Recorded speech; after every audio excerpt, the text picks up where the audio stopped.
Wealth tax seems to be gathering a head of steam behind it, and I'm going to do another video on the subject.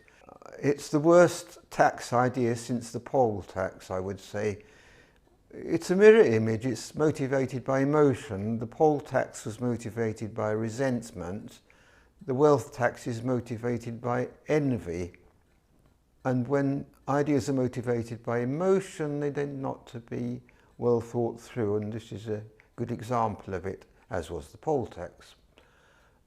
Wealth and assets, what actually are they? I did a video about that.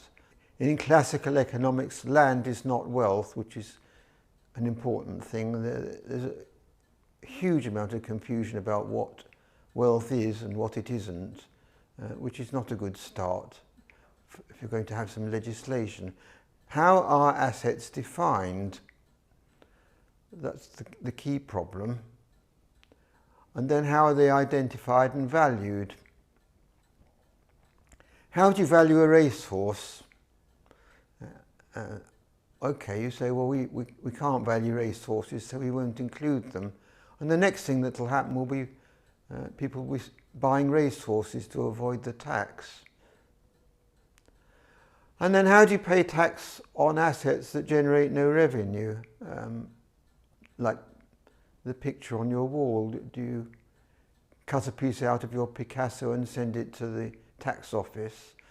Or the asset might be a factory. Now it does generate revenue, but you might think, well, you'll liquidate the asset instead, in which case you close the factory, sack the workers, sell the machinery off at auction, knock down the building and use the site to put up little brick boxes big enough to swing a cat in. That's the likely outcome of it, because whatever you tax, you get less of. Taxes on alcohol and tobacco are meant to reduce drinking and smoking. Taxes on windows led to bricked up windows, and so a tax on wealth will mean less wealth, and less wealth is poverty. So a wealth tax is a good way to create poverty. And those will be the knock-on effects. We can't be precisely what they are, but they're not going to be good. And then how will the tax affect revenue from present taxes? Because a lot of taxes are competing for the same revenue stream.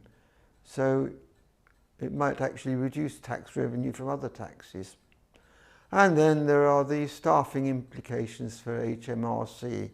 They already run 25 different taxes. If you've tried to get a response on your tax code, you'll know how difficult it is to even communicate with them. There's something wrong there. You can't load them with any more work until you sort out the problems in their office. Okay, so why do we want it? Well, there's a perception of inequality.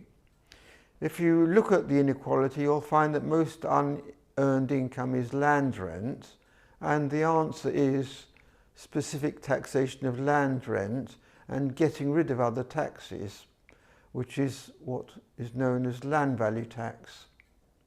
So don't tax wealth, tax rent, okay?